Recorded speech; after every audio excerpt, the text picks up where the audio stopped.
Sige po, muli po magandang gabi po sa atin pong lahat. Awitin po natin ito pong Palasyo sa Kaitaasan bilang ating pong opening song.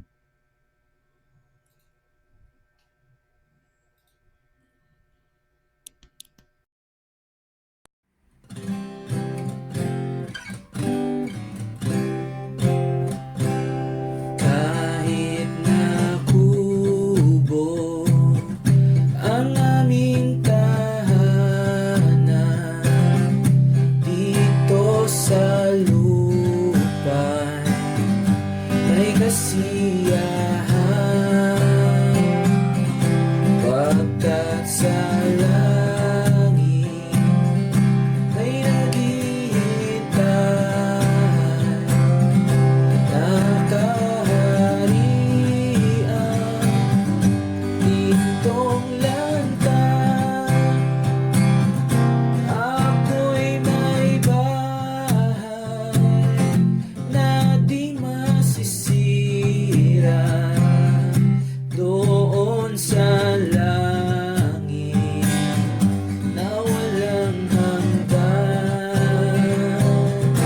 Wala nang hapis at laging sariwa sa piling ng Diyos na mayaman.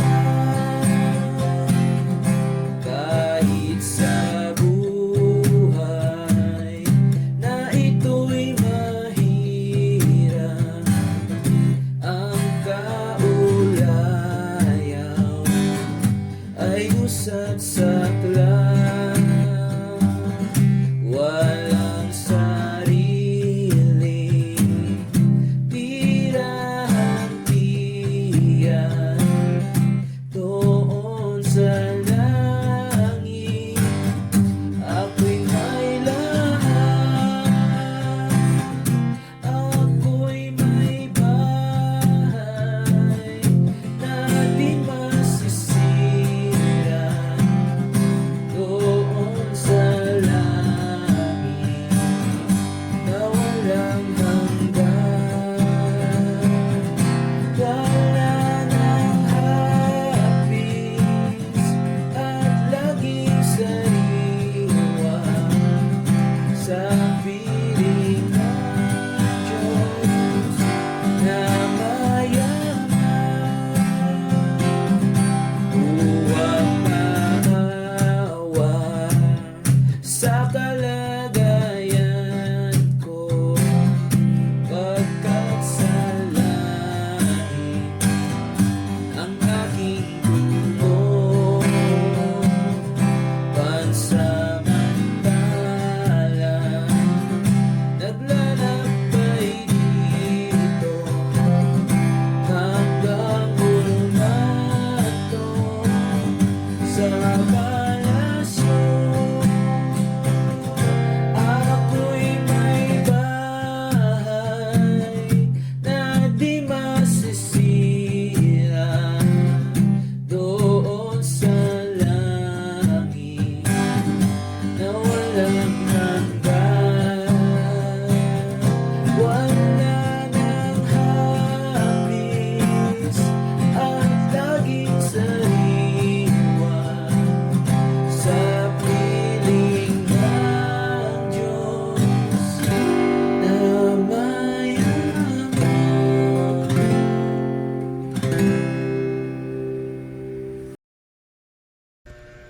And salamat po sa Diyos sa ating pong inawit at salamat din po at nakakapag-join na rin po yung mga kapatiran po sa ating pong Google Meet. At minsan pa po tayong umawit bago po tayo mag-start po sa isa pong panalangin. Tingin po natin kay Brother EJ ang ating opening prayer. Awitin po natin ito pong Sa Lupang Mataas.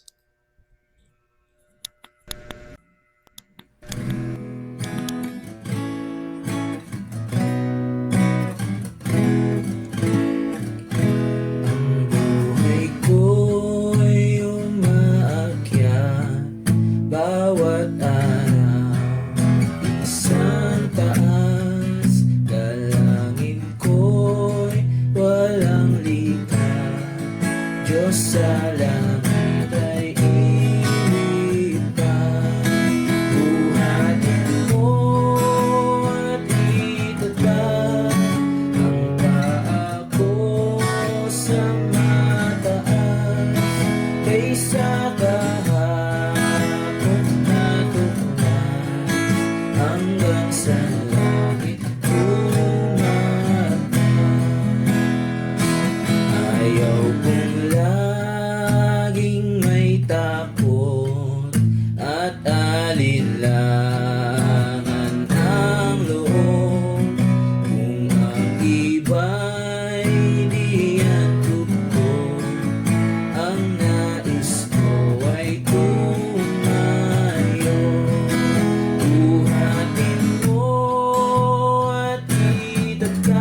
hanggang sa langit bumakas.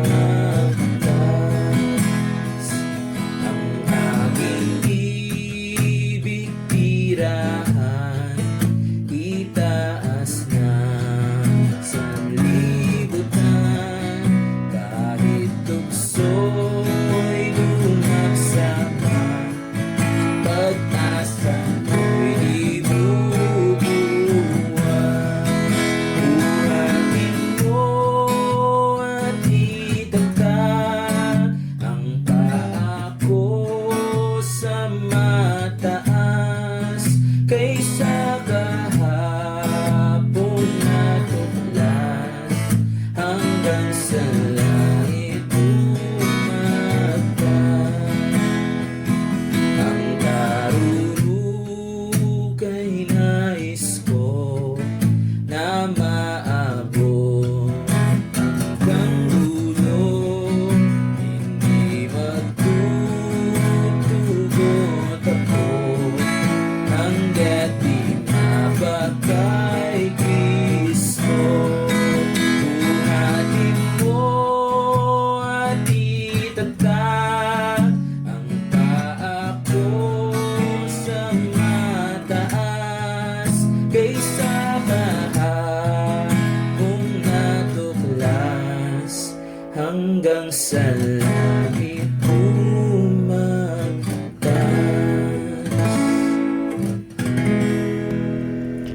Purihin po ang Diyos at salamat po sa ating pong mga inawit. Hilingin po natin sa ating pong kapatid, kay Brother EJ, ang ating pong opening prayer.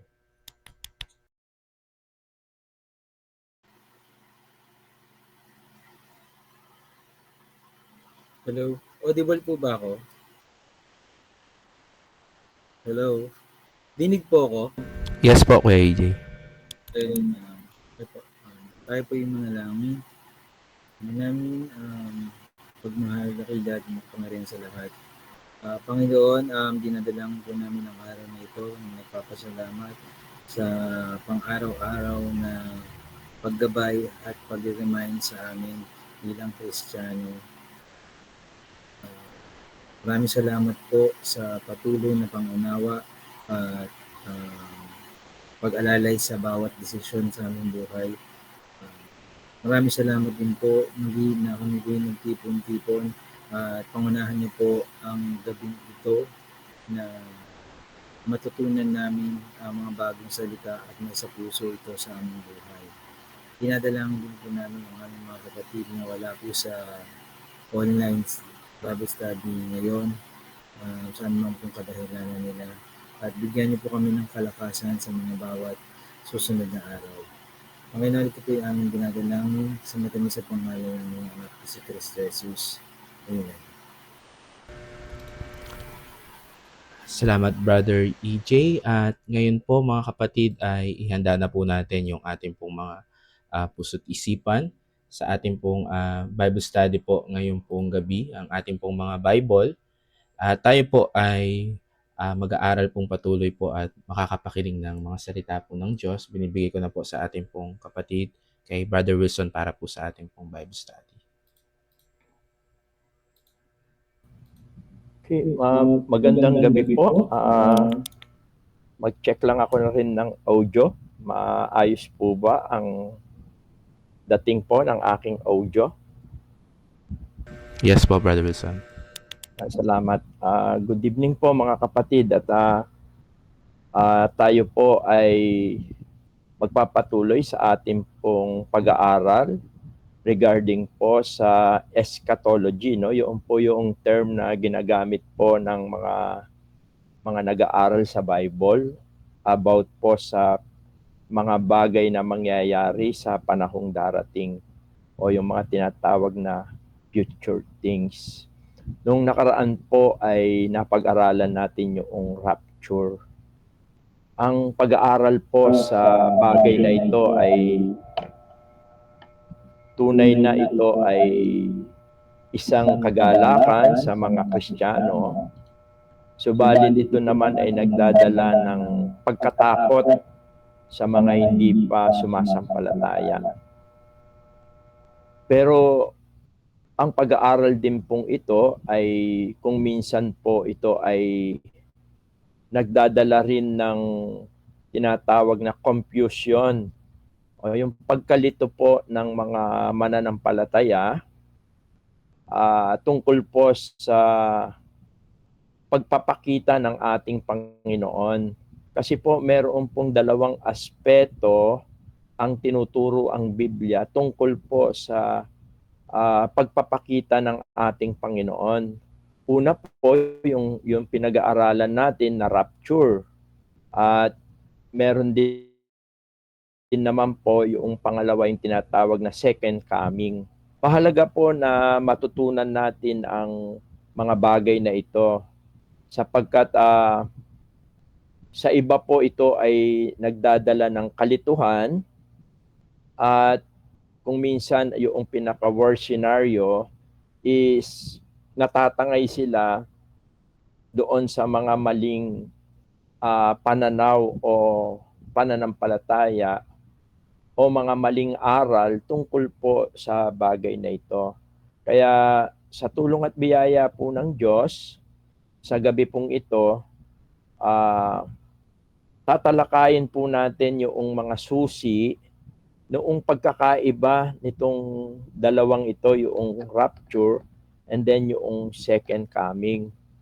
Pagkatapos sa mga susunod, kasi po ang mga pangyayaring event po na yan, rapture, and then doon sa langit, ang mangyayari po, yung tinatawag po na judgment seat of Christ. Tatalakayin din po natin yon sa biyaya ng Panginoon. At kung ano naman yung nangyayari dito sa lupa, yung tinatawag na tribulation. Kaya yun po ay isang napakahalagang pag-aaral. Kaya ngayon po, ngayong gabi, titignan muna natin yung pagkakaiba o yung paano natin maunawaan itong dalawang katotohanan na ito to reconcile this and para ito ay magdala talaga ng magiging matatag yung ating pagkakatiwala po sa bagay na ito. Pero bago po natin ipagpatuloy po yung ating pag-aaral, inihiling ko po na tayo po ay manalangin pong muli. Let us pray po. Ama, salamat po sa oras na muli mo pong ipinagkaloob po sa amin. Itinuturing po naming isang malaking biyaya ang mga ganitong mga pagkakataon po na bagamat kami po ay magkakalayo physically, pinag-iisa mo po kami sa espiritu upang amin pong patuloy na magampanan ang mga pag-aaral sa iyong mga salita. Patnubayan mo po kami at pangunahan mo po kami.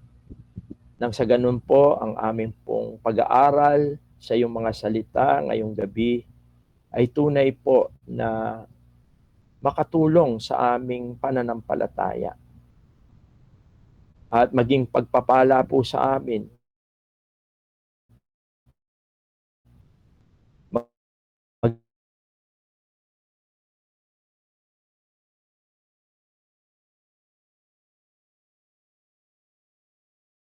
dala ito maasa sa kapangyarihan ng iyong santong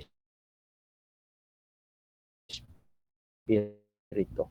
Ang lahat po ng ito ay amin pong samot dalangin sa makapangyarihang pangalan po ng iyong bugtong na anak na si Jesus. Amen. Tulad po ng aking nabanggit, po natin o bibig natin ng liwanag yung second coming. Pero sa ngayon po, ay tignan po muna natin sa tulong ng salita ng Diyos yung mga pagkakaiba po ng event po na ito, no? Yung rapture po, maliwanag po na ang Panginoon ay babalik para sa kanyang iglesia. Maliwanag po yun nung sabihin po ng ating Panginoon doon sa John 14:3 nung sinabi niyang, I will come again and receive you unto myself, ang tinutukoy po niya roon ay yung rapture, no, na pinag-aralan po natin.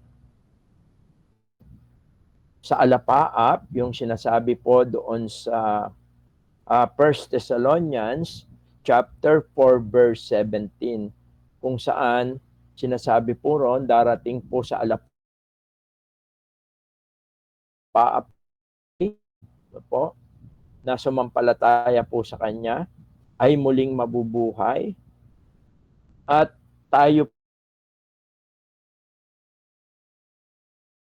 po ay kasabay na kukunin ng Panginoon. Ginamit po yung salitang caught up o ginamit yung salitang aagawin in the air. Sabi po sa English, no? Sabi, then we which are alive and remain shall be caught up together with them.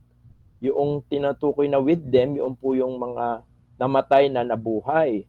In the clouds, doon po sa alapaap, to meet the Lord in the air, and so shall we ever be with the Lord. Ito po yung rapture, no?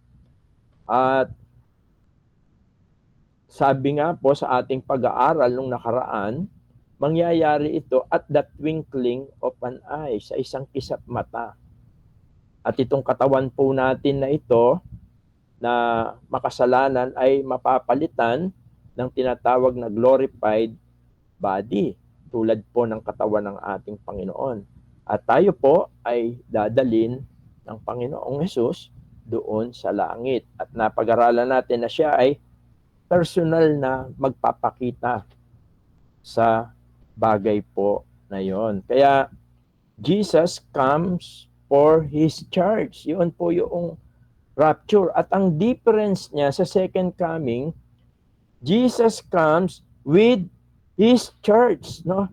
Yung mga nandun na inakyat niya dun sa langit, yun yung rapture. Yung second coming naman, siya po ay bababa muli dito sa lupa kasama ang mga sumampalataya. Una, kukunin niya yung mga sumampalataya, dadalhin niya doon sa langit. Yun yung rapture. Subalit yung second coming, ito po ay yung bababa muli ang Panginoon, kasama naman niya yung mga mananampalataya. Makikita po natin yan doon sa Revelation chapter 19 verse 14. Sa mga susunod na panahon po, ay ating pong lubos na bibigyan diin ang mga bagay na ito. Ayon dito sa Revelation chapter 19 verse 14, ang sabi po, susunod sa kanya ang mga hukbo ng langit na nakadamit ng malinis at puting lino at nakasakay rin sa mga kabayong puti. And the armies, yung mga armies po rito which were in heaven followed him. Ito po yung mga believers.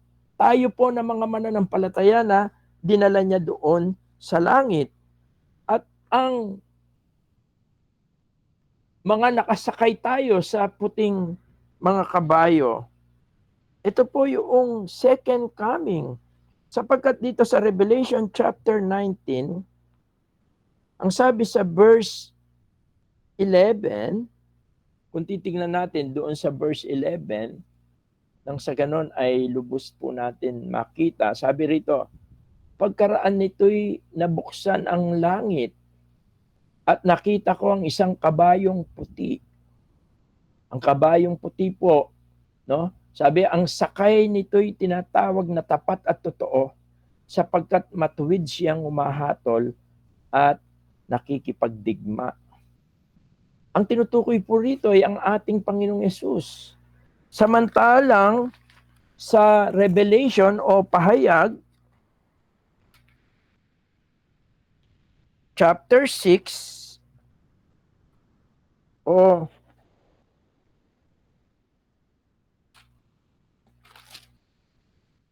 ang sabi rito sa verse 2, at nakita ko ang isang kabayong puti na ang nakasakay ay may hawak na pana, binigyan siya ng korona at siya'y umalis upang patuloy na manakop. Dito po sa chapter 6, ito po yung pasimula ng tinatawag na tribulation, kung saan po ang tinutukoy na nakasakay sa kabayong puti ay walang iba po kundi ang Antichrist, no? Sapagkat ang Antichrist po, siya po ang magro-rule, maghahari sa mundong ito, na ang dala-dala niya ay pana, no? At ito'y naglalarawan sa digmaan na mga magaganap, no? Binigyan siya ng korona, ibig sabihin kapangyarihan, at siya'y umalis upang patuloy na manakop. Yan tinutukoy po sa chapter 6, yung pasimula ng kahirapan. Ang tinutukoy po na nakasakay sa kabayong puti ay ang Antikristo. Tandaan natin, ang Antichrist means against Christ or kapalit ni Kristo. Kaya siya po yung magro-rule. Pagka pinag-aralan po natin yung tribulation, madadaanan po natin ang katotohanan ito. Samantalang yung sa Revelation, chapter 19, na nakasakay ng kabayong puti, doon sa verse 11, ay walang iba kundi ang ating Panginoong Jesucristo.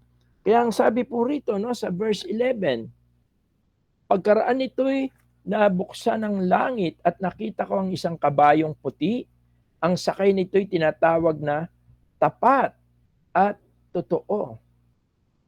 Ibig sabihin, ito po ang ating Panginoon. He is faithful to His promises. At siya po ay true, sapagkat ang kanyang paghatol ay katotohanan. And in righteousness he that judge and make war. Although dito po ay didigmain niya ang mga antikristo at ang mga lahat ng sumasalangsang sa ebanghelyo. Kaya dito po ang ating Panginoong Yesus po ang nakasakay po rito. At ang sabi nga po doon sa verse 14, ang sabi ron, the armies of heaven followed him, and the armies which were in heaven followed him upon white horses, clothed in fine linen, white and clean. Ito po yung mga mananampalataya. Bababa po ang Panginoon, kasama niya ang mga mananampalataya na nakadamit ng malinis. Tumutukoy po ito hindi lang cloth, no? Kundi ito po ay tumutukoy doon sa katuwiran na tinanggap ng mga mananampalataya sa Panginoon. Yung paglilinis ng Panginoon sa kanilang mga karumihan. Kaya ito yung difference ng second coming at yung rapture. Sa rapture, bababa ang Panginoon doon sa alapaap at kukunin niya yung mga mananampalataya. Isasama niya, iaakyat niya sila doon sa langit. At sa second coming, bababa ang Panginoon, kasama niya ang mga mananampalataya para makipagdigma o para hatulan ang sanlibutan ito at tupukin ang mga hindi mananampalataya para itatag ng Panginoon yung kanyang kaharian, yung tinatawag na millennium. Kaya yun yung difference po niya. Maganda na nakikita po natin ang mga bagay na ito. Kaya doon sa Jude chapter 1 verse 14, ang sabi niya, behold, the Lord comes with 10,000 of His saints. Kasi yung mga army, yung mga hukbo na tinutukoy sa Revelation, ito'y walang iba kundi ang mga mananampalataya. No? Sabi rito, and Enoch also, the seventh from Adam, prophesies of this, saying, Behold, the Lord cometh with 10,000s of his saints. Tungkol din sa kanilang pahayag ni Enoch na kabilang sa ikapitong salinlay mula kay Adan, sinabi niya, tignan ninyo, dumarating ang Panginoon. Yun yung Revelation 19. Kasama ang kanyang libo-libong mga banal na anghel. Although dito sa English maganda, wala yung angel. With 10,000s of his saints. At maliwanag po yan sa ating pag-aaral na ang saints, na ang church, no, ay pinapaging banal ng Panginoong Yesus sa pamamagitan ng kanyang banal na dugo. Kaya ito yung difference. Rapture, darating siya, kukunin lahat ng mananampalataya at dadalhin dun sa langit. Second coming, bababa ang Panginoon, kasama ang lahat ng mananampalataya para hatulan, no, tapusin ang paghahari ng dyablo doon sa panahon ng Antichrist. Kaya yun yung difference niya. Pangalawa, makikita natin din yung difference doon sa place, no? Yung rapture kasi napakaliwanag na ang Panginoong Yesus ay magpapakita doon sa ulap, no, doon sa verse 17 ng chapter 4 ng 1 Thessalonians. Samantalang ang second coming ay bababa mismo, aapak ang mga paa ng ating Panginoon dito sa lupa, doon sa Mount Olive. Makikita po natin yung prophecy ni Zechariah chapter 14 verse 4. Contrary dito po sa 1 Thessalonians 4:17 na sa himpapawid. Zechariah chapter 14 verse 4, ang sabi po rito, sa araw na iyon, tinutukoy niya yung second coming, tatayo si Yahweh sa bundok ng mga olibo sa gawing silangan ng Jerusalem. Magkakaroon ng maluwang na libis sa gitna ng bundok, pagkat mahahati ito mula sa silangan hanggang kanluran. Ang kalahati ay mapupunta sa ilaga at sa timog naman ang kalahati. And his feet shall stand in the day upon the Mount of Olives. Ito po yung second coming. Yung rapture, doon lang po siya sa alapaap in the air. Yung second coming po, siya ay bababa, aapak po ang mga paa ng ating Panginoong Yesus sa bundok ng Olibo. No? At mahahati.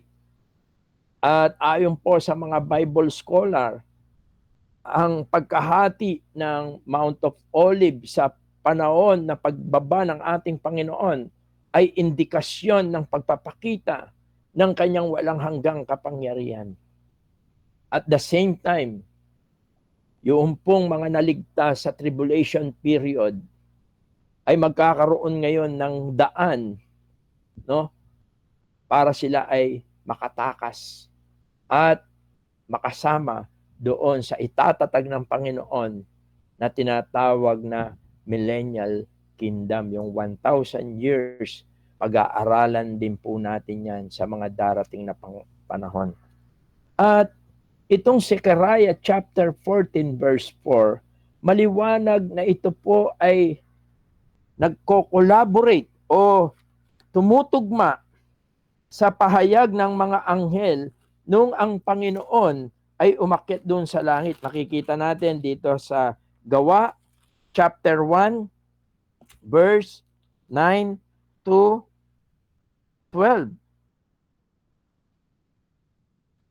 Ang sabi rito sa Gawa chapter 1 verse 9 to 12. Babasahin ko po. At pagkasabi niya ng mga bagay na ito, nang siya'y tinitignan nila, ay dinala siya sa itaas at siya'y tinanggap ng isang alapaap at ikinubli sa kanilang mga paningin. At samantalang tinitignan nila ang langit, abang siya'y lumalayo, narito may dalawang lalaking nakatayo sa tabi nila na may puting damit, na nagsasabi naman, kayong mga lalaking taga Galilea, Bakit kayo nakatayong tumitingin sa langit? Itong si Jesus na tinanggap sa langit mula sa inyo ay paririto ring gaya rin ng inyong nakitang pagparoon niya sa langit. Nang magkagayon ay nangagbalik sila sa Jerusalem buwat sa tinatawag na bundok ng mga olibo na malapit sa Jerusalem na isang araw na sabat na lakaran. Maliwanag na yung pag-akyat ng Panginoon doon sa langit, yung after nung kanyang pagkabuhay na maguli, ito yung ika-4 na pong araw ng ating Panginoon. At dito rin niya iniutos yung dakilang utos na humayo kayo, ipangaral ninyo ang mabuting balita. At ang lahat ng mga tumanggap ay bautismoan sila sa pangalan ng Ama, ng Anak at ng Espiritu Santo. Ito yung event po na yun. Ito po yung scene na yun. At maliwanag po, dahil nung sila'y sa pagsabihan ng anghel, bakit kayo nakatayo? Anong tinitingin-tingin ninyo?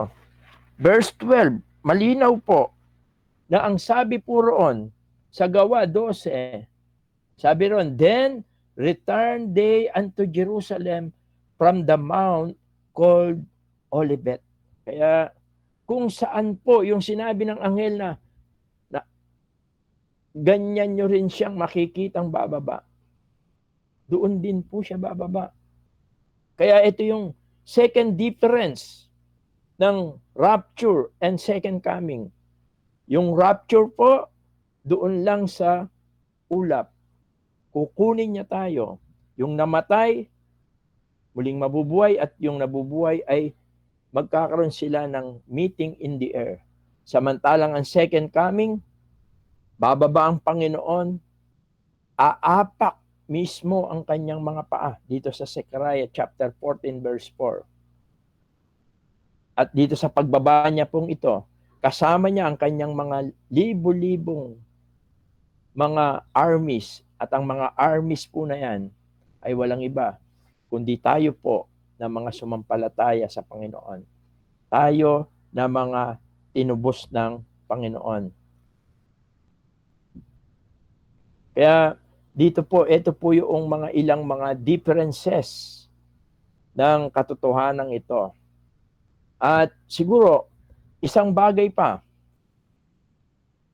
no, sa rapture po, ang mga mananampalataya ay kukunin at wala pang immediate judgment. Sabi po ron sa 1 Thessalonians 4:16-17, the dead in Christ shall rise. And then doon sa we shall caught up. Samantalang sa second coming po, ayon doon sa Revelation chapter 19 verse 11, sabi roon, pagbaba ng Panginoon, ang daladala niya po ay kahatulan. Sabi niya, pagkaraan nito'y nabuksan ng langit at nakita kong isang kabayong puti.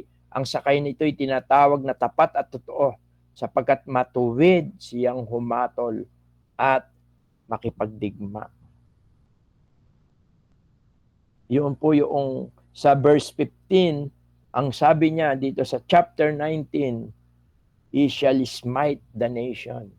Sabi niya, may matalim na tabak na lumabas sa kanyang bibig na gagamitin niyang panlupig sa mga bansa. Mamamahala siya sa mga ito sa pamagitan ng tungkod na bakal. Ibig sabihin, hindi mababali. At aagusin mula sa pisaan ng ubas ang alak ng puot ng Diyos na makapangyarihan sa lahat. I-illustrate niya yung pagdurog sa mga bansa po na ito na sumamba sa halimaw, at hindi lang sila sumamba sa halimaw kundi sila yung naging allied nitong Antichrist during the tribulation period. Paparusahan sila tulad ng ubas na pinisa sa pisaan ng ubas. Pagka ginagawa po kasi yung wine, nandun yun sa pisaan. No? Ganon po yung wrath of Almighty God.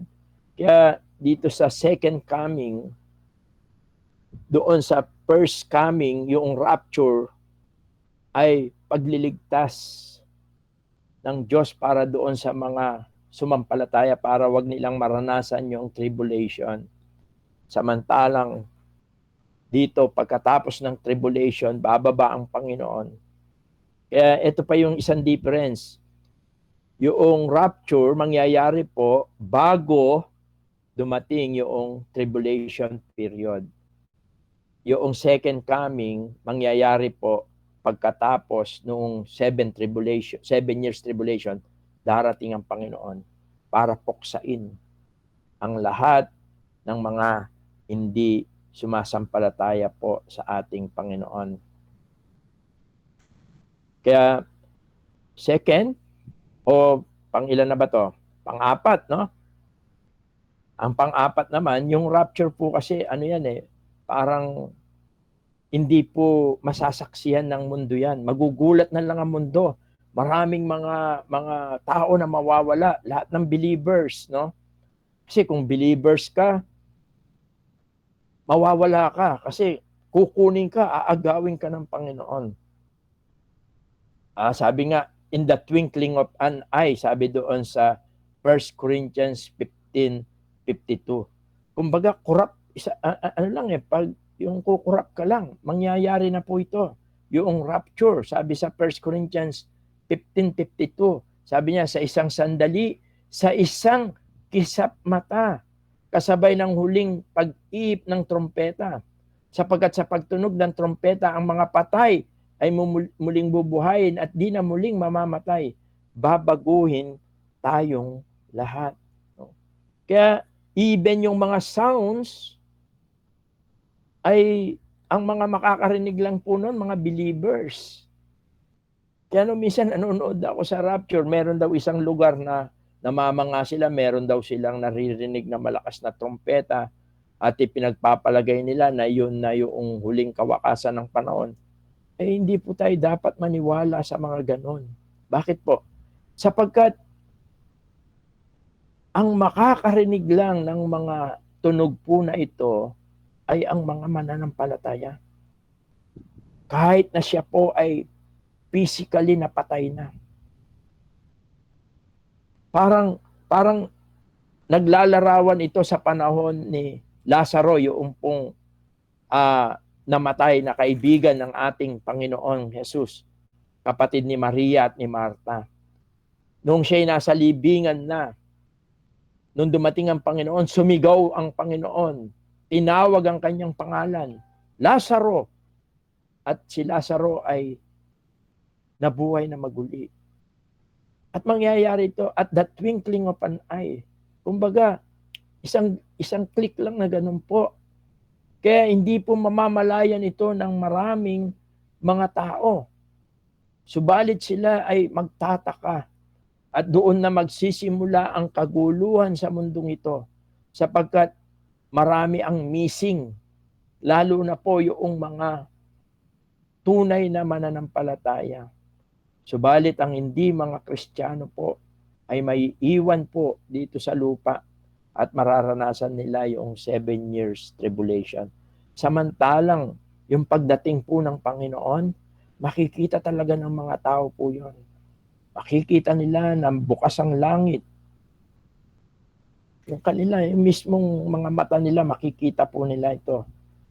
Mababasa natin yan sa Pahayag chapter 1 o Revelation chapter 1 verse 7. No? Ang sabi po rito sa Pahayag chapter 1 verse 7, every eye shall see him. Behold, he cometh with clouds, and every eye shall see him, and they also which pierce him, and all kindreds of the earth shall wail because of him. Even so, amen. Kasi po, alam niyo, sa panahon po na yan ay makikita po ang ating Panginoon, maging yung kanyang mga sugat, no, sa kanyang mga kamay. sa kanyang tagiliran ay makikita. Kaya sa panahon na yan, sabi sa Matthew 24 verse 30, ay magmo-mourn o malulungkot o tatangis ang lahat ng tao. Matthew 24 verse 30 sabi rito, and then shall appear the sign of the Son of Man in heaven, and then shall all the tribes of the earth mourn, and they shall see the Son of Man coming in the clouds of heaven with power and great glory. Makikita po ng mga tao. At sa mga panahon po na yan, ay huli na, no?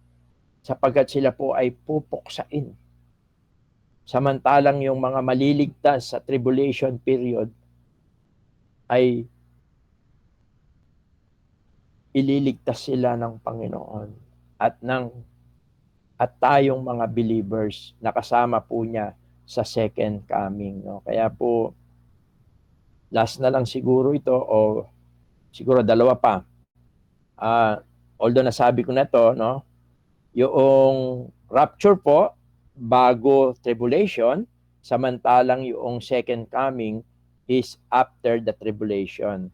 Kasi napakalinaw po, no, na ang church po ay iingatan ng Panginoong Diyos sa panahon ng yung tinatawag na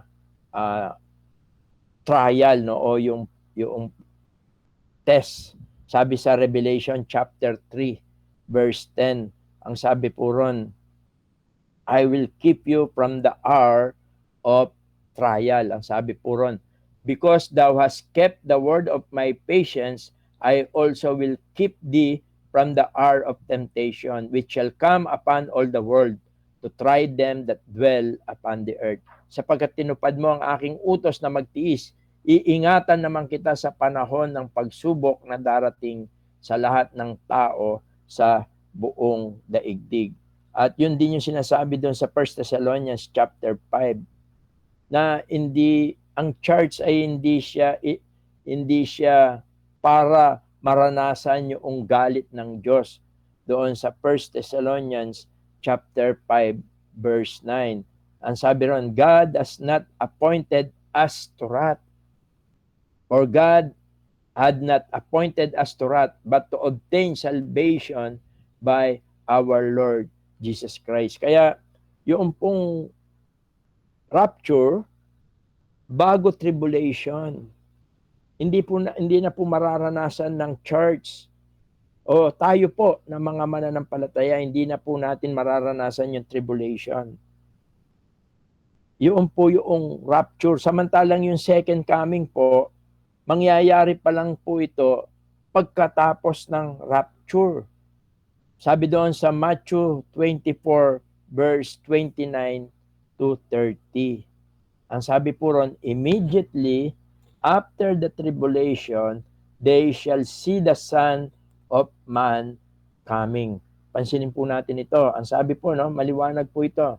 Pagkatapos ng kapighatian, yung 7 years tribulation, sa mga araw na iyon, magdidilim ang araw, hindi magliliwanag ang buwan, malalaglag mula sa langit ang mga bituin, at mayayanig ang mga kapangyarihan sa kalawakan. Immediately after the tribulation of those days. No? Sabi po rin sa verse 30. Verse 30. Sabi ron, and then shall appear the sign of the Son of Man in heaven, and then shall all the tribes of the earth mourn. Ito po, binasa na natin po kanina to. Kaya yung rapture, yung difference ng appearing of Christ sa rapture, bago dumating po yung tribulation, magaganap na yung rapture. Samantalang yung second coming of Christ, yung pag-apak niya, yung pagbabalik niya dito sa pag-apak ng kanyang mga paa dito sa lupa, ay mangyayari after noong pong tribulation. At maganda rin na makita natin yung focus ng Panginoong Diyos. Sapagkat sa 1 Thessalonians, maliwanag yung mga the dead in Christ, ang mga tinutukoy po roon ay walang iba kundi ang church. Sa rapture, ang focus ng Diyos ay tungkol sa church. Sa second coming, ayon sa Zechariah chapter 12 verse 10, ang focus ng Diyos ay nasa bayang Israel. Kaya nandoon po yung mga maliligtas, no? May mga maliligtas pa na, kaya nga yung 144 na Jews, no? 144,000 ba yon na Jews? Mga Hudyo po yon.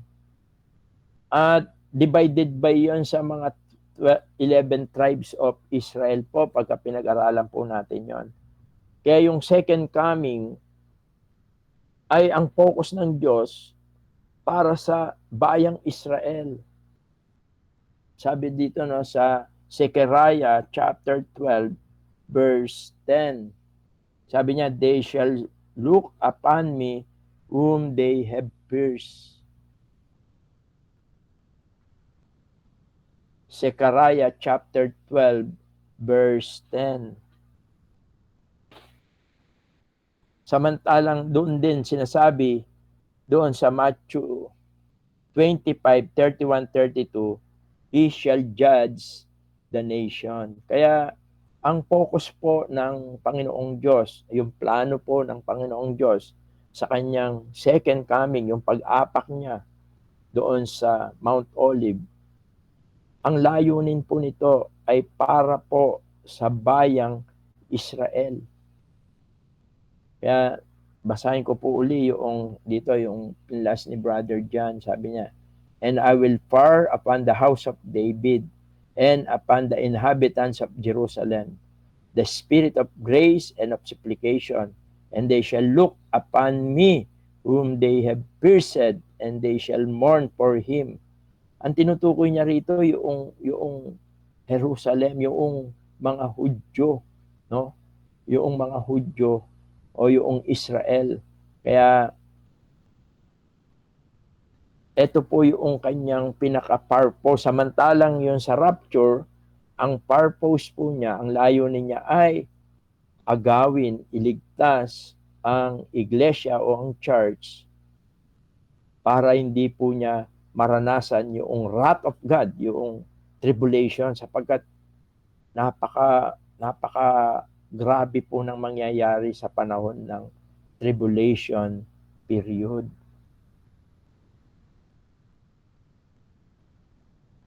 Kaya sa ating mga pag-aaral po, no,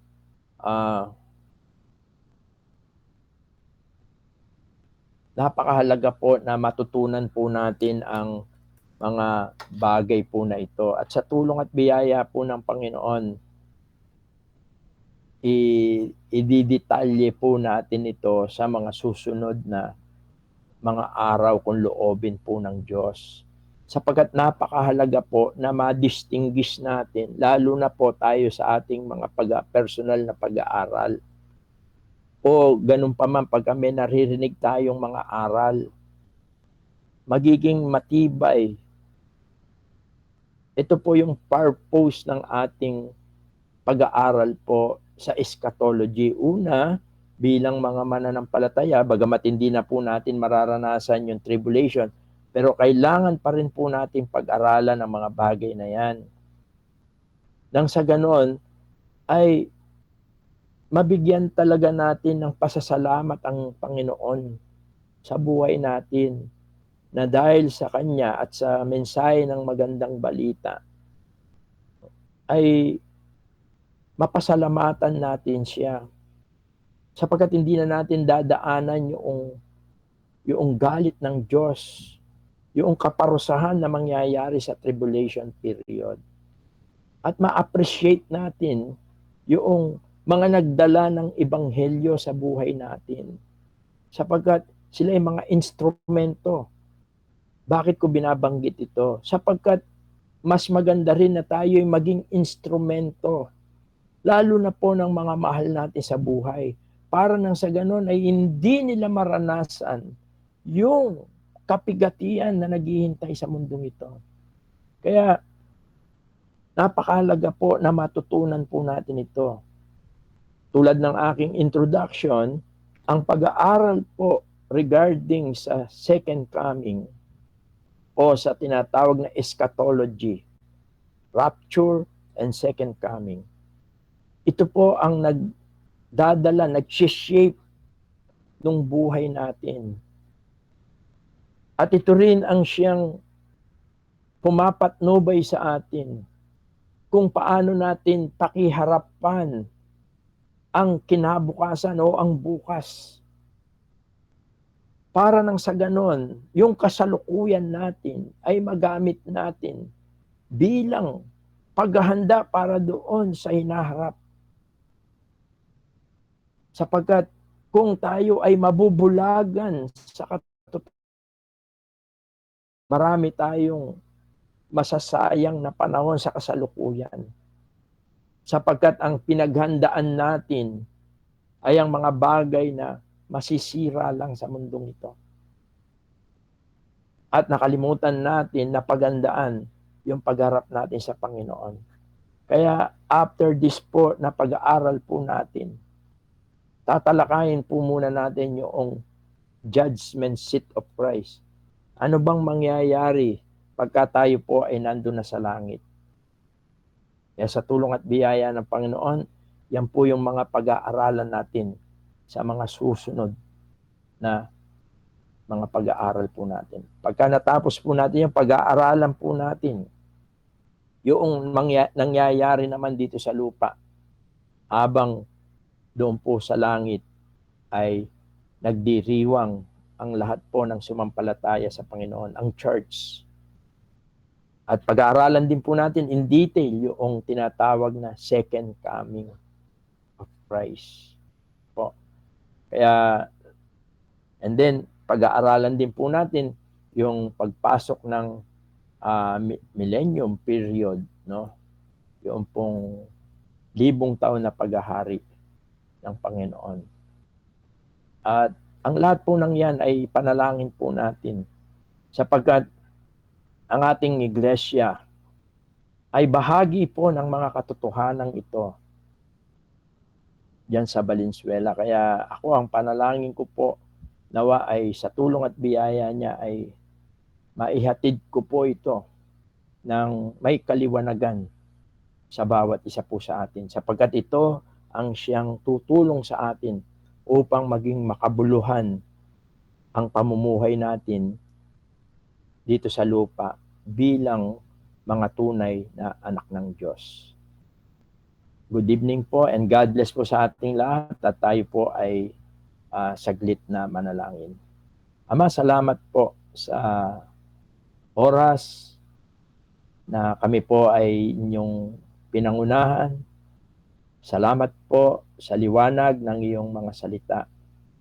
Salamat po sa mga katotohanan tungkol po sa dalawang katotohanan ng pagpapakita ng aming Panginoong Yesus sa mga inaharap namin na panahon. Salamat po sapagkat mawawakasan ang lahat ng mga kalumbayan, kahirapan, struggle dito sa lupa sa pagsapit po ng rapture. Salamat at maraming mga paghihirap na hindi na po namin na mararanasan. Subalit naway magsilbing hamon po ito. Nang sa ganun po ay maakay po namin ang mga mahal namin sa buhay, mga kaibigan. At marami pang mga tao ang makasumpong ng biyayang kaligtasan sa pamamagitan ng pangangaral ng Ebanghelyo ng magandang balita. Pagpalain mo po, Diyos, ang mga natitira pang oras. Kung may mga katanungan, ay tulungan mo kami na mabigyan ng kasagutan ito mula sa iyong mga salita. Ang lahat po ng ito ay aming samot dalangin sa makapangyarihang pangalan po ng iyong bugtong na anak na si Jesus. Amen. Sige po, ay binabalik ko muna po kay Brother John kung meron po tayong mga katanungan ay welcome po tayo. Salamat po sa Diyos sa ating pong napakinggan po sa ating pong pag-aaral po ngayong pong gabi. At katulad po ng nabanggit po ni Brother Wilson, tayo po ay nasa dako na po ng ating pong question and answer. Pwede po tayong mag-raise hands and mag-open ng ating pong mga mic kung meron po tayong katanungan po regarding po sa ating pong napakinggan po ngayong pong gabi. Kaya po open na po tayo sa ating pong question and answer.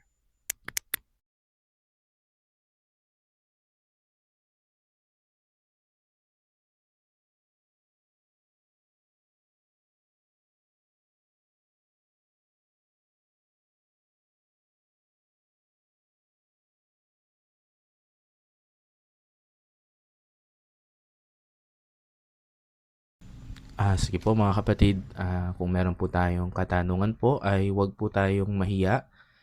Baka ito po ay question din po ng ilan po sa ating pong mga kapatid. Ating pong napag-aralan po at para hindi po tayo magkaroon ng kalituhan po dun po sa pagdating ng ating Panginoon, yung pong rapture at yung pong second coming po. Sige po, baka meron po tayong katanungan po.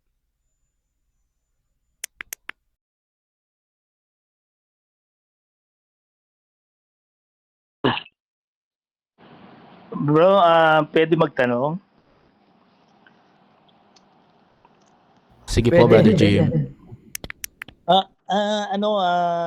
Tanong ko lang yung paano yung mga Old Testament saint, kasabay ba silang bubuhayin dun sa mga namatay sa ating Panginoon Kristo?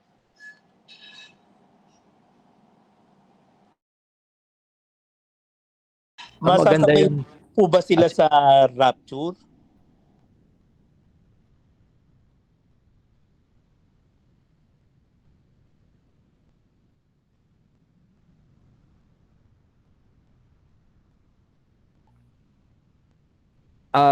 Maganda yung katanungan ni Brother Jim, no?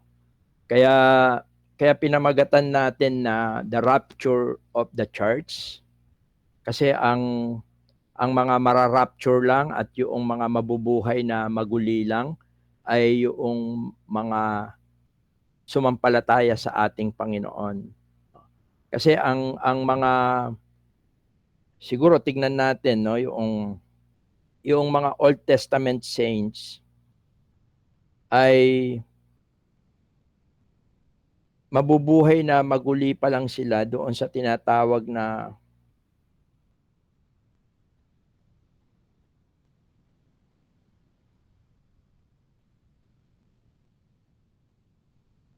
tignan ko lang muna, Brother Jim. Hanapin ko lang yung verse.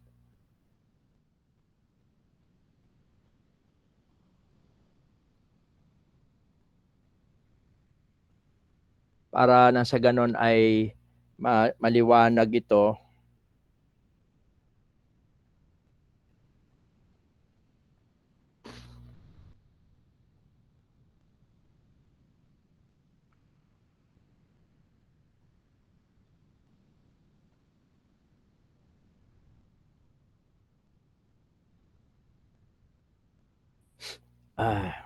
Ito.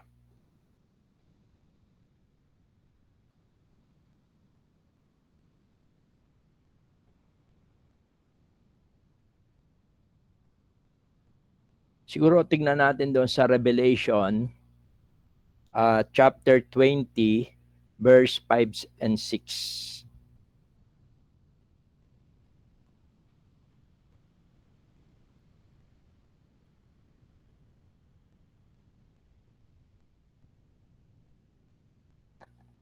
Ito.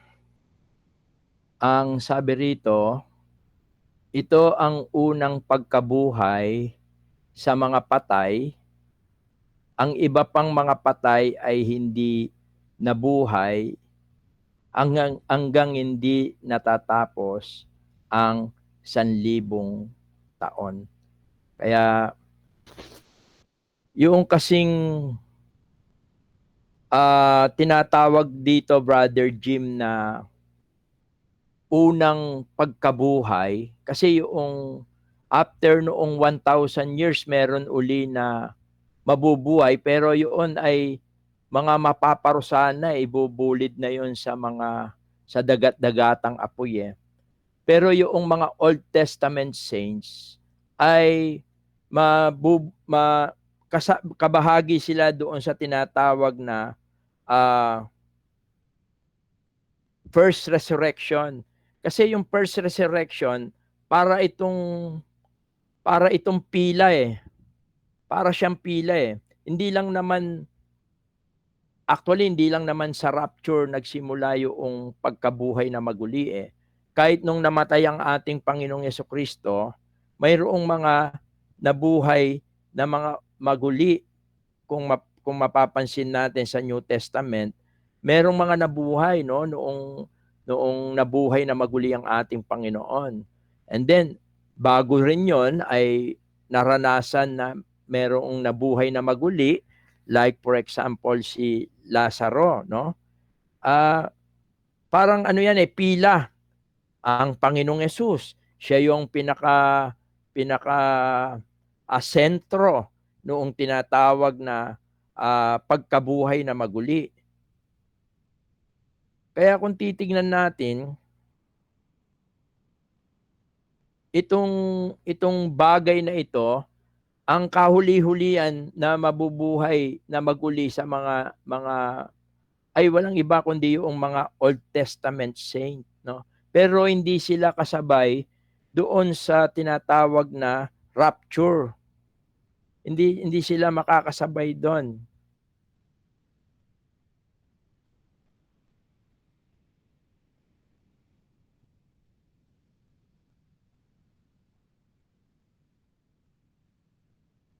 Kaya yung mga Old Testament saint, Brother Jim, mabubuhay na maguli pa lang sila yung pagpasok ng millennium. Kasabay nilang mabubuhay na maguli yung mga namatay during the tribulation period, no? Siguro basahin natin yung sa prophecy ni Daniel chapter 12 verse 2.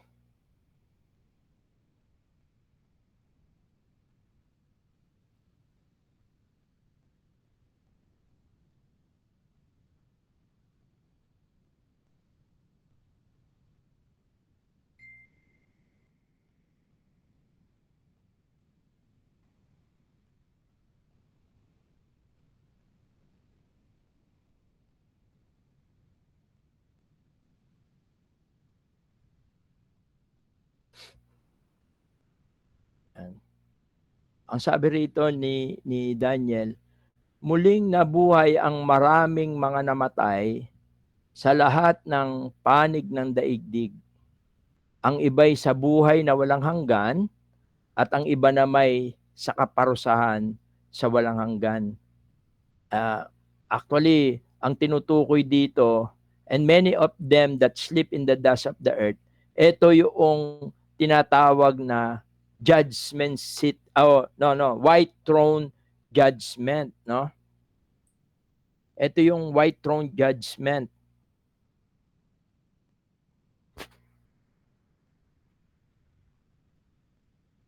Kaya yung timing ng resurrection ng mga Old Testament saint, ito ay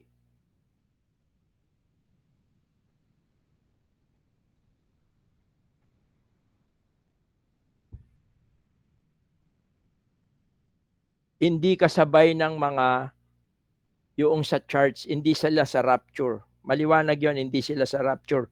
Hinahanap ko kasi yung verse na magbibigay liwanag sa atin na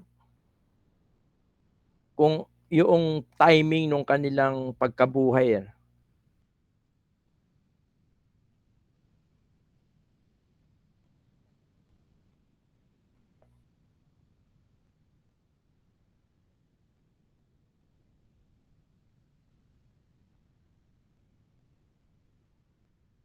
Pero ang maliwanag, Brother Jim, hindi sila kasabay sa rapture.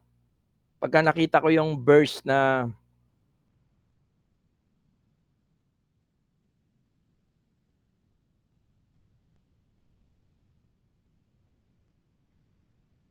although yung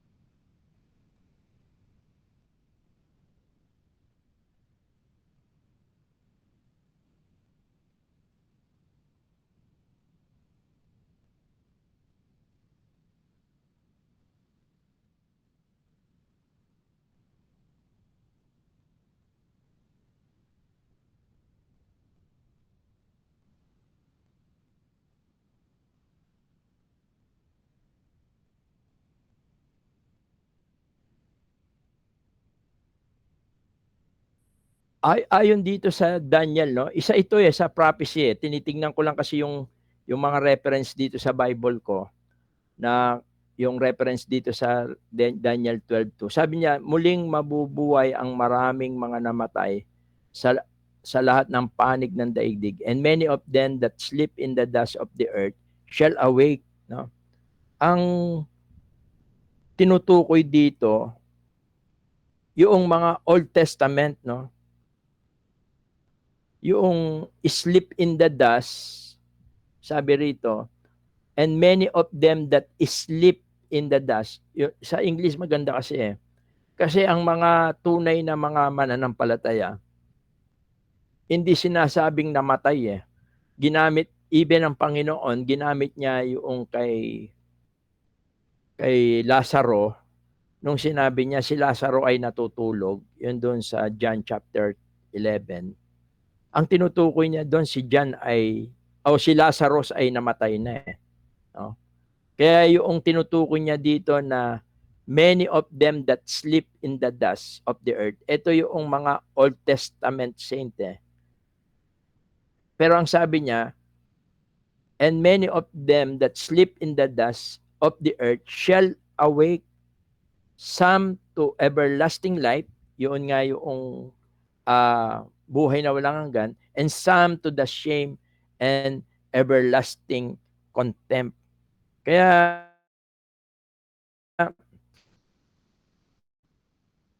tinitingnan ko yung timing kasi, hindi rin ako sure kasi kung medyo nabigla akong napaisip dito sa tanong ni Brother Jim, kung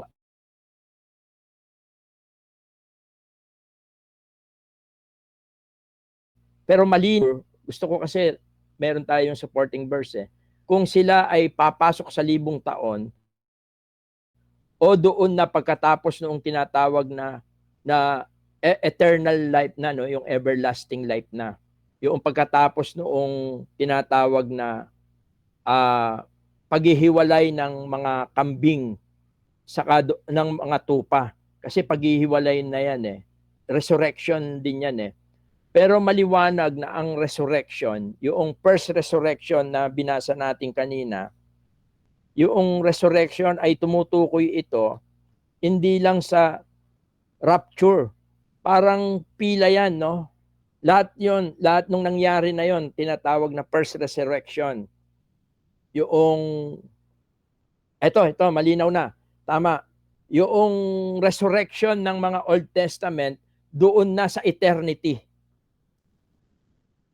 Doon na sa eternity yon.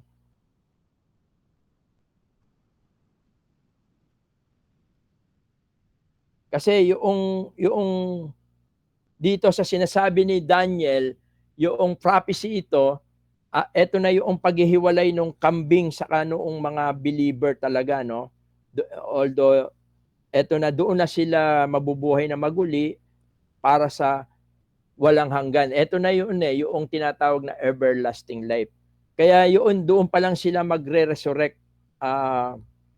Brother Jim, pagpasok ng eternity.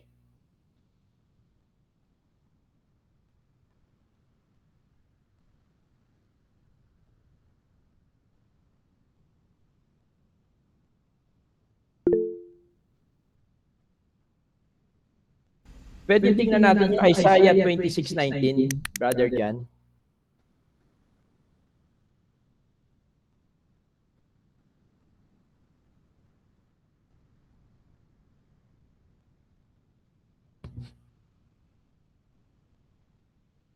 Ang sabi rito, ngunit muling mabubuhay ang mga anak mong namatay, mga bangkay ay gigising at aawit na may galak kung paano ang hamog sa lupa ay nagpapasariwa, ang Espiritu ng Diyos ay nagbibigay buhay. Sabi niya, the dead men shall live together with my dead body, shall they arise, awake and sing. You that dwell in dust, for thy dew is at the dew of herbs, and the earth shall cast out of the dead. Kaya ang tinutukoy dito, yung sila'y mabubuhay maguli na mayroon ng katawan, no? Yung sinasabi rito na gigising at aawit na may galak. Tinutukoy na nito yung eternity eh. Kasi sa eternity, wala tayong gagawin kundi ang magpuri sa Diyos. Yun na yung puro everyday worship tayo doon. Wala nang mga paglilingkod sa eternity, no? Kasi doon ay puro pagpupuri na lang. Kaya isa ito sa mga supporting verse din na tumutukoy sa mga Old Testament saint.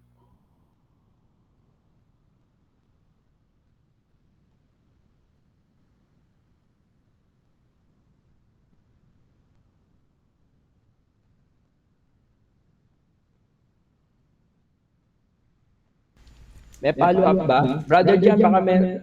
Pero yun, sure na ako rito, Brother Jim.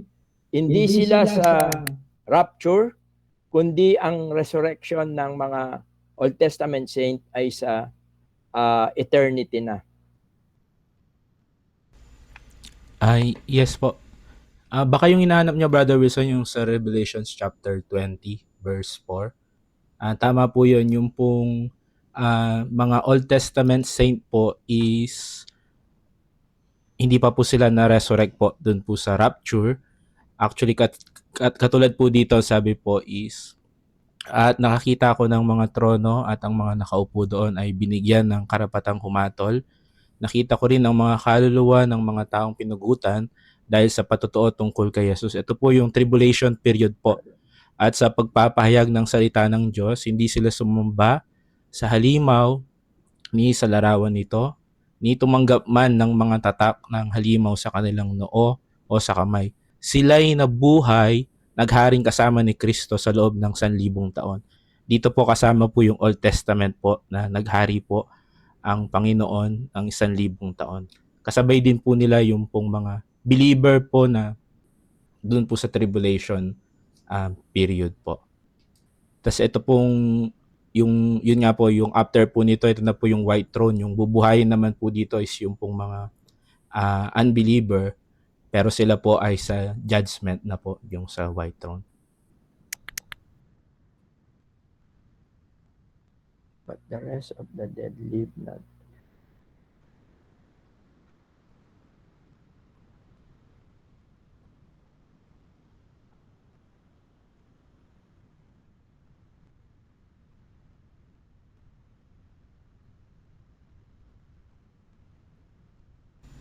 Sige po, meron pa po ba tayong follow-up po? Bali po dun sa question po ni Brother Jim, yung pong Old Testament po ay wala pa po silang glorified body nung pong rapture. Ang pinagkalooban po noon is ang mga believer po. At actually po, pag pinag-aralan po, naalala ko po, pag pinag-aralan po natin yung pong judgment seat, ang Old Testament po ang mga audience doon po sa judgment seat. At nung naalala ko nga po is sa second coming naman po, doon din po kasama naman po yung pong mga Old Testament saint na mabubuhay po doon sa 1,000 taon.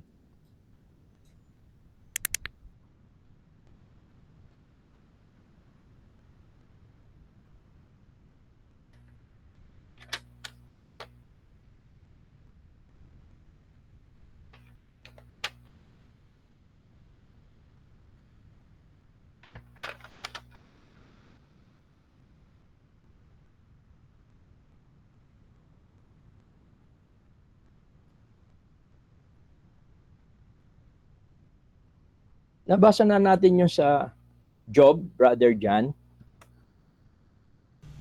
Ano pong chapter po? Job chapter 19, verse 25 to 27.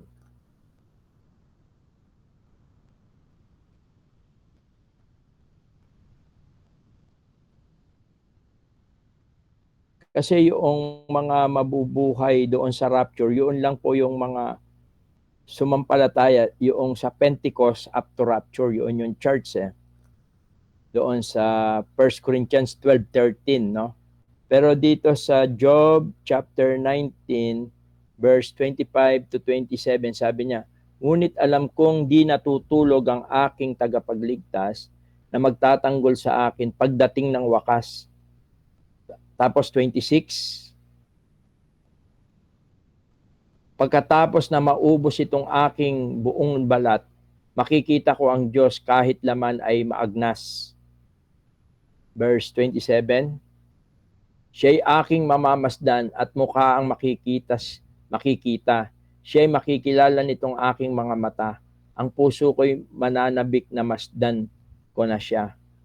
When I shall see for myself and mine, I shall behold and not another, though my reins be consumed within me.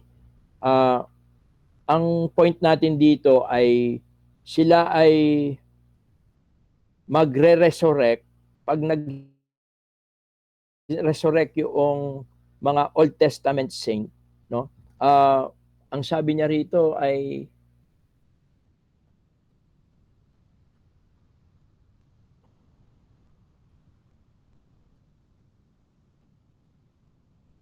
parang magre-resurrect nga sila doon sa second coming, no? Doon sa second coming of Christ after nung tribulation.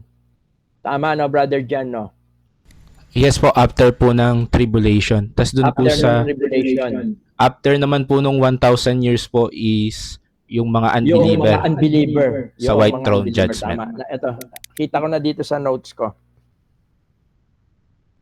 Pakitingnan din natin yung Matthew 27, verse 52 to 53.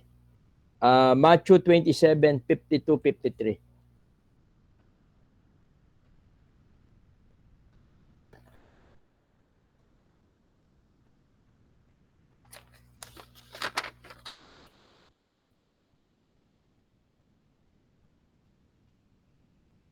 Eto ata yung sabi rito, nabuksan ang mga libingan at muling nabuhay ang maraming banal na namatay.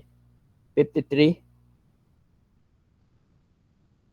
Lumabas sila ng libingan at pagkatapos na muling mabuhay si Jesus. Sila'y pumasok sa banal na lungsod at do'y marami ang nakakita sa kanila.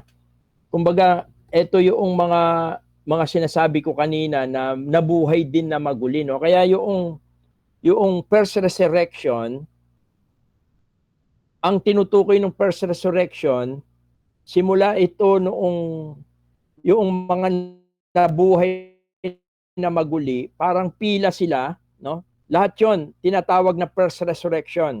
Yung si Lazaro, itong mga nabuhay na maguli, noong muling mabuhay si Jesus, no?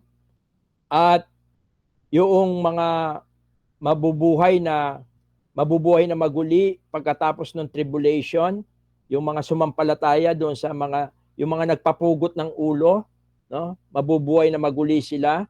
Kasama mabubuhay na maguli din yung mga Old Testament saint. Papasok sila sa 1,000 taon. Lahat 'yon tinatawag na first resurrection.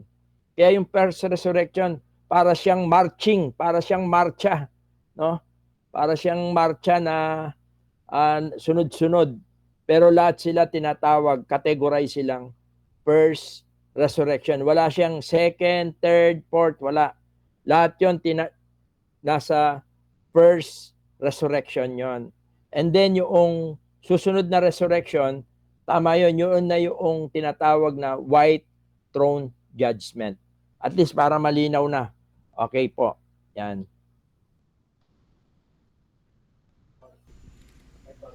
Yan po. May mga follow-up pa bang tanong, Brother Jim?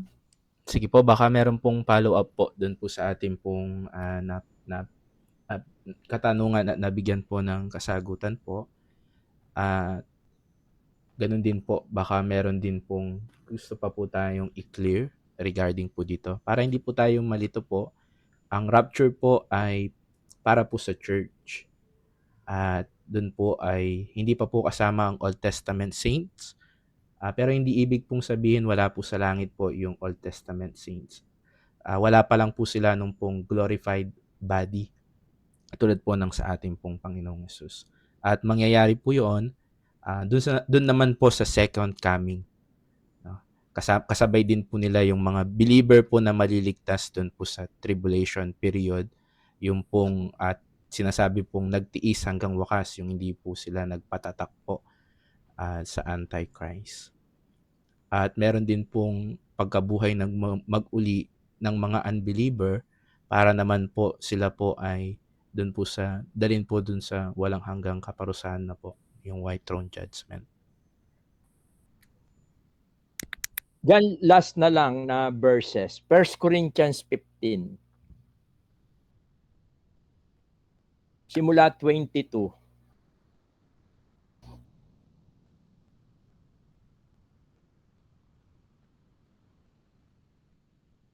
Sabi rito, sapagkat kung paanong kay Adam ang lahat ay nangamatay, gayon din naman kay Kristo ang lahat ay bubuhayin. Datapwat ang bawat isa sa kanyang sariling katayuan. Si Kristo ang pangunahing bunga, pagkatapos ay ang mga kay Kristo sa kanyang pagparito. Kung magkagayoy, darating ang wakas, pagka ibibigay na niya ang kaharian sa Diyos sa makatuwid bagay sa Ama, pagka lilipulin na niya ang lahat ng paghahari at lahat ng kapahamalaan at kapangyarihan, sapagkat kinakailangan siya'y maghari hanggang mailagay niya sa ilalim ng kanyang mga talampakan ang lahat niyang mga kaaway. Ang kahuli-huliang kaaway na lilipulin ay ang kamatayan, sapagkat kanyang pinasuko ang lahat ng mga bagay sa ilalim ng kanyang paa. Datapwat kung sinasabi ang lahat ng mga bagay ay pinasuko, ay maliwanag na itinatangi yaong nagpasuko ng lahat ng mga bagay sa kanya. Kauli-ulian. At kung ang lahat ng mga bagay ay mapasuko na sa kanya, kung magkagayoy ang anak rin ay pasusukuin naman sa nagpasuko ng lahat ng mga bagay sa kanya, upang ang Diyos ay maging lahat sa lahat. Ang point natin dito, yung sinasabi rito na sapagkat kung paanong kay Adam ang lahat ay nangmatay, gayon din naman kay Kristo ang lahat ay bubuhayin, no? Ibig sabihin, ito yung kaya tinawag siya na first fruit of resurrection ng ating Panginoon. Ang ibig sabihin nito, yung Old Testament saint kasi, sila rin naman ay umasa, ang kanilang pananampalataya ay na kay Kristo. Kaya parang binubuo lang natin yung katotohanan na ang Old Testament saint ay mabubuhay na maguli din. Kaya lang, hindi siya kasama doon sa rapture of the church. No? Pero sila'y bubuhayin din na maguli. Tandaan natin sila ay sumampalataya din. Looking forward ang kanilang pananampalataya. Kaya, kumbaga, yung tandaan natin yung first resurrection para itong marcha na sunod-sunod sila pero lahat sila categorized na first resurrection in Christ. Yun siguro yung pinaka kasi kaya nililinaw natin ito dahil may mga naniniwala, no? May mga naniniwala na ang mga Old Testament saint ay kasabay ng mabubuhay doon sa tinatawag na rapture. Kaya mahalaga na makita rin natin yung katotohanan na ito.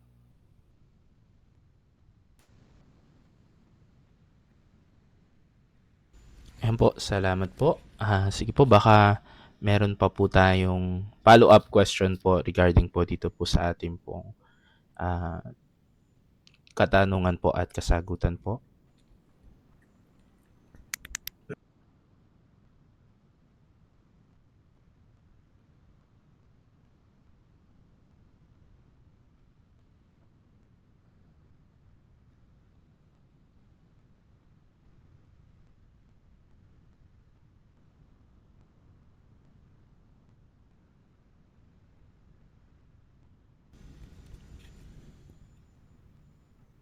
Sige po, last call po kung meron pa po.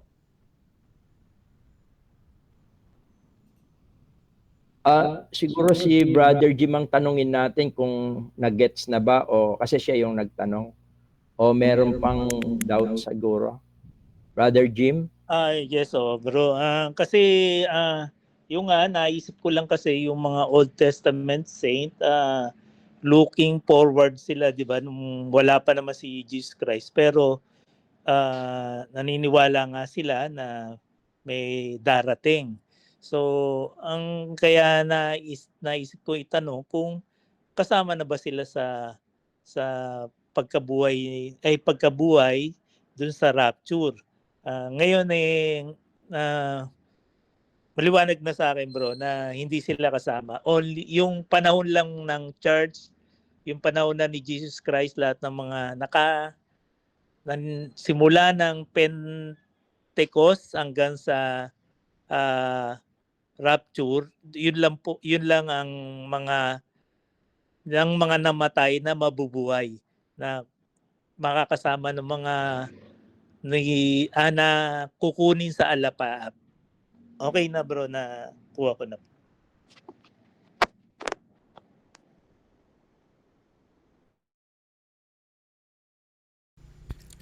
Ayan po, salamat po Brother Jim. Okay po, sige po, baka sa ibang mga kapatid din po, baka meron pa po tayong question bago po tayo dumako po sa ating pong closing prayer.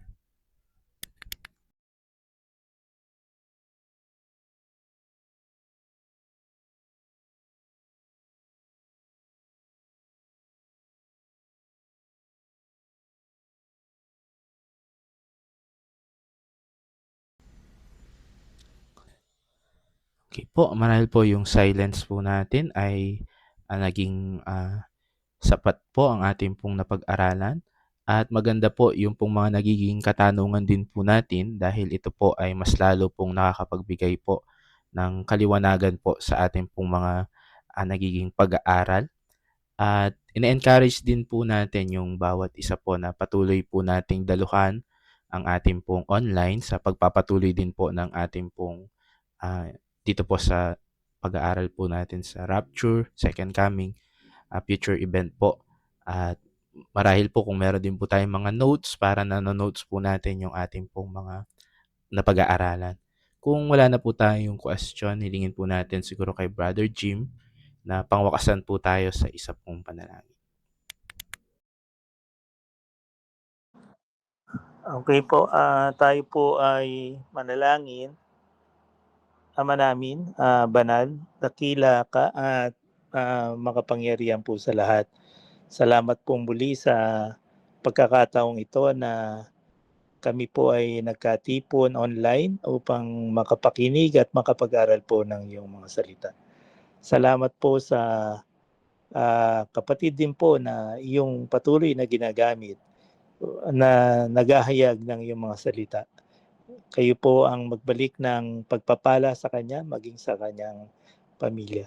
At salamat din po sa mga kapatid na ibang kapatid na iyong ginagamit sa mga ganitong pagkakataon. Kayo rin po ang magpala sa kanila.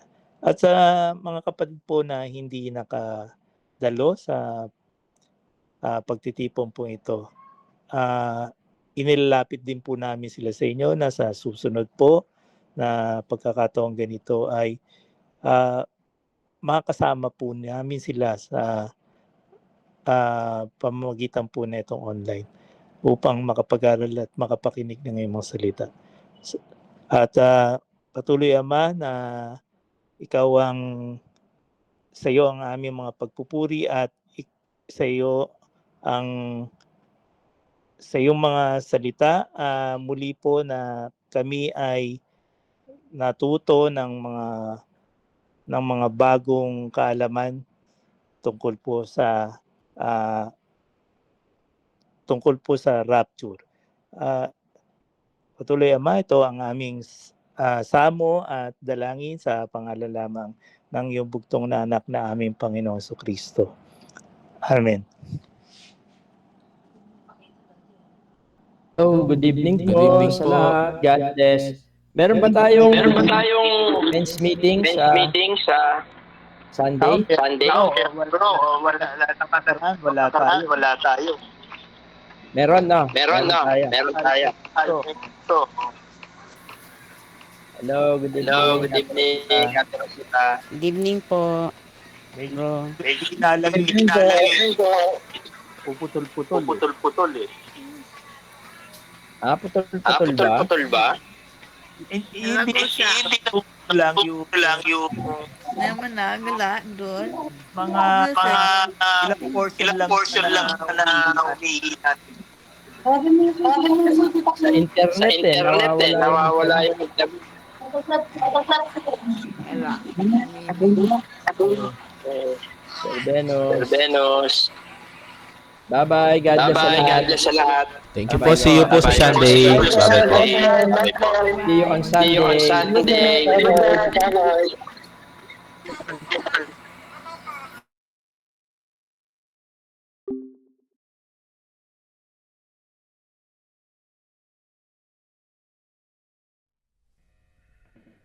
Bye-bye.